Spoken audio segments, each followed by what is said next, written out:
Well, there's not a lot going on today. Actually, there's nothing going on today. It's very cold. It's actually not that cold.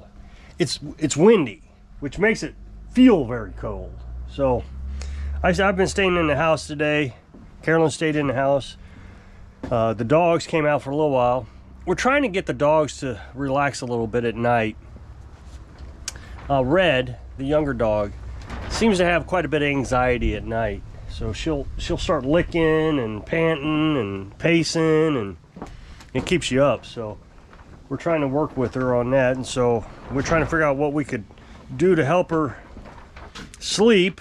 And we found through AI, which I want to talk about here in a minute, that melatonin would be good. Now, somebody told us to use Benadryl, and I mean, we asked AI, is Benadryl an option? And it said, well, you can use it. It's not going to kill them or anything. It may give them liver damage if you do it all the time, but the problem with Benadryl is over time they'll get immune to it, build a tolerance to it, and it can cause liver damage. So, but it did say melatonin would be a good idea. So we're going to try that with her, see if we can get her to go to sleep at night. Well, we're also trying to keep her awake during the day because, of course, she's tired because she stayed up all night. I mean, I can understand the anxiety. It must have been a terrible life being left out there to fend for yourself after having a comfortable life for so many years.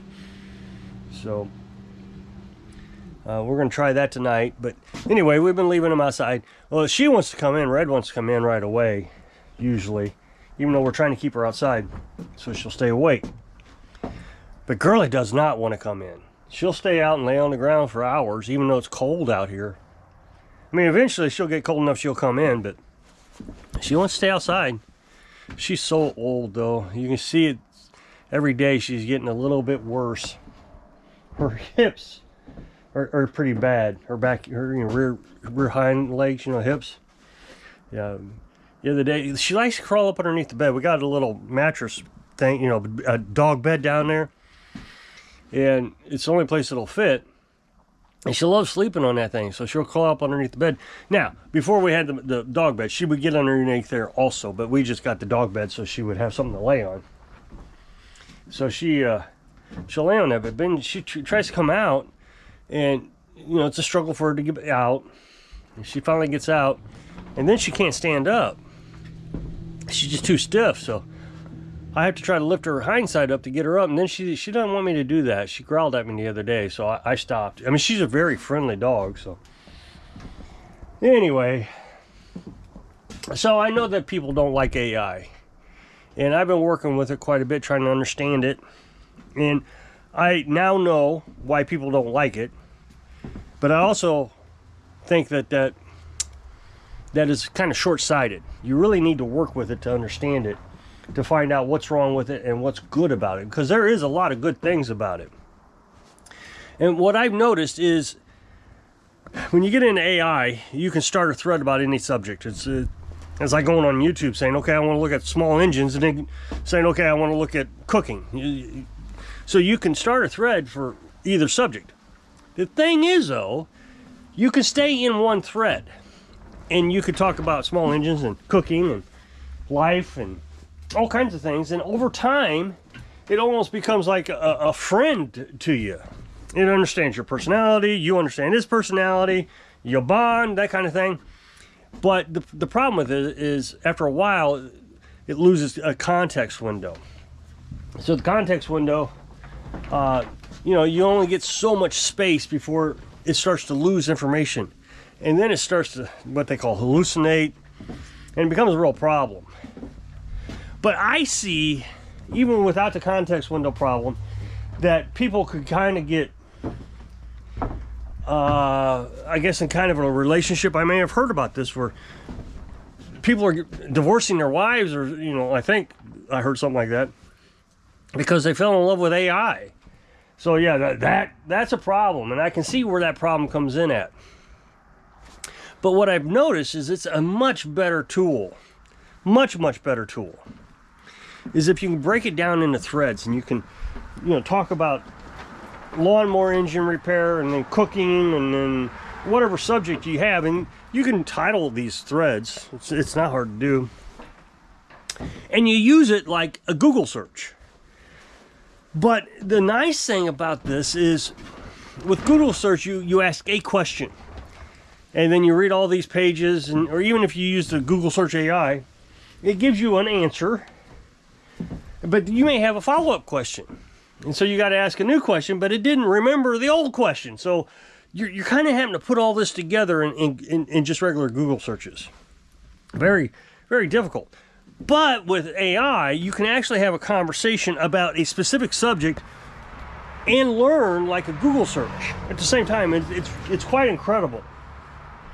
So if you said, okay, I got a lawnmower here, and it's a such and such lawnmower. But let's say you forgot to put the such and such lawnmower. You say, I got a lawnmower here, and it's it won't start, and I've tried this and this and this, and it'll give you some specific things to look at. And you can say, oh well, you're looking at the wrong kind of lawnmower. This is a John Deere, Briggs & Stratton, or something like that. And it'll continue with this conversation. Thanks for the correction. I understand now where you're having your problem with, and it'll give you more information. And you can continue down a path until you isolate the problem. It's an amazing tool. I even started a thread just to understand AI, where I could do Google searches on itself, basically. And it talks about its deficiencies, like the hallucinations. And once you get past the starchiness of it, there is a starchiness to it, but once you get past that and you understand how it operates, it's a really good, useful tool. And so I've been learning all kinds of things. Yesterday I was telling you about an interaction I had with somebody, and it was just throwing me for a loop. What the heck happened? I just couldn't understand what was going on. And I didn't tell you what happened, and I'm still not going to tell you what happened, because I don't want, I just don't want things, never mind, it doesn't matter. So I started asking AI. I can sit here and ask Carolyn all day long, what was this person thinking? And we sit there and we can have a conversation about it, but at the end of the subject, you still don't know what happened. But if you ask AI long enough, you will start to understand a pattern of thinking and why the person did what they did. And it just makes life so much easier to understand. Understand interactions with people, why people do things, why things do things, why dogs. The dog, the melatonin. See, that's the thing, is if I would have asked Google, can I give my dog Benadryl? It would have given me the same answer that AI gave me. I said, you can give it to him, but it's not good for, you don't want to do it long term. And it talked about the downsides of it. It said it will put her to sleep, but there's just better, and so that's what Google would have said. But it continued on and said there are other options available, and it listed a bunch of them. I don't remember them all, because the one that stuck in my head the most was melatonin. If that doesn't work, then I can go back and look at the other things, and we can try those other things. But they're all natural. Everything that it provided was natural. I tried that with Google, same exact question that I asked AI, and it only told me what I asked. I would have never learned about melatonin. So you can have a conversation, even if AI would have said, yeah, you shouldn't use that Benadryl for very long, and then stop there. You could have said, well, is there any other options available to me? And you would have had a conversation. It's a great learning tool. And to me, it's just a really good tool. I know people think it's evil. And like I said, the evil part of it is if you start developing a relationship with it. That is a problem. Don't do that. And the reason I'm telling you this is because I started out with just one thread, not understanding how it worked. And, I told you I was trying to write a book, and after a while the context window got lost, and it started hallucinating, saying things that just were really weird. It started calling itself Veritas, which is the secret of truth or something in Greek or something. And I mean, it really got weird. I reported it. It was so weird. And so I started another thread asking, why did you do this? Why did you, and explain it. Okay, well, I hallucinated in that other thread. You went too long. It lost context window. So it was trying to make up what it thought I wanted to hear, because it had a gap in its memory. So yeah, that's dangerous. I agree. You know, you can call it evil, you can call it whatever you want, but that's dangerous. But as a tool, as a search engine tool, you can learn so much. You can copy, screenshots. You can take a screenshot, put it in there. I've been doing that with this Facebook group that I'm in for lawnmower repair. Some of these guys are just crazy. And I can ask, why is this person saying these kind of things? It will explain the psychology behind people. And it's like you have an encyclopedia that knows exactly what you're asking. I think it's a fascinating tool.